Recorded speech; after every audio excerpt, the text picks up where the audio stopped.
From the News 3 studios, this is Local Living.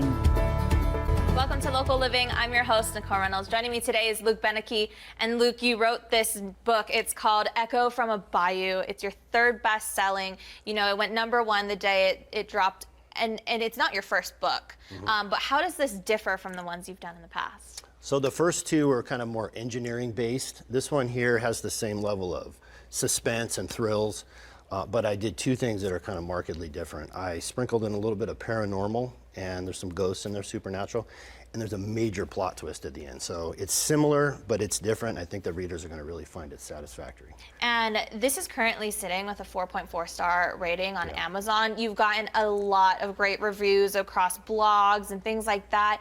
It's a genre-bending thriller. Why does that resonate so well with your readers?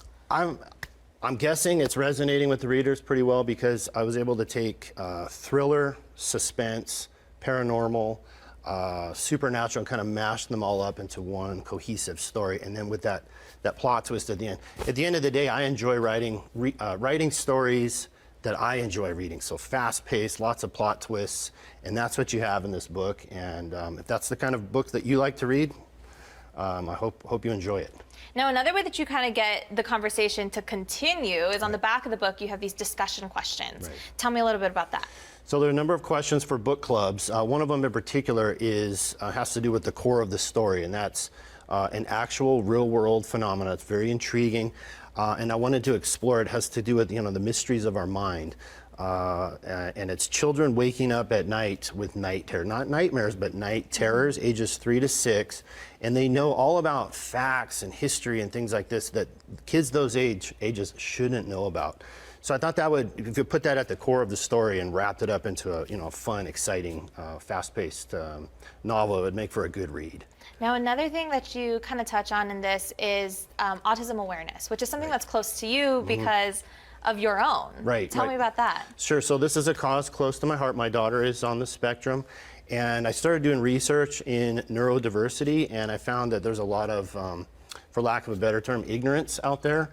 And I thought if we could kind of shed some light on that darkness, it would really help that cause and help people understand what's going on with the challenges and the successes that our neurodiverse friends have on a day-to-day basis.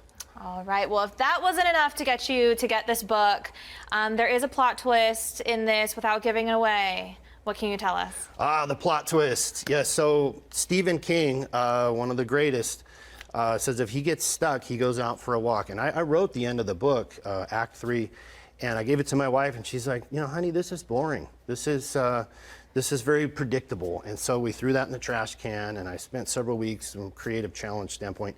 And I was out for a walk one day, and it just kind of came to me. And I took all the themes in the book, and the idea popped in my head and went back and I wrote it. And I think it's very unpredictable, and it makes for a very extraordinary read. All right. So where can our viewers get Echo from a Bayou?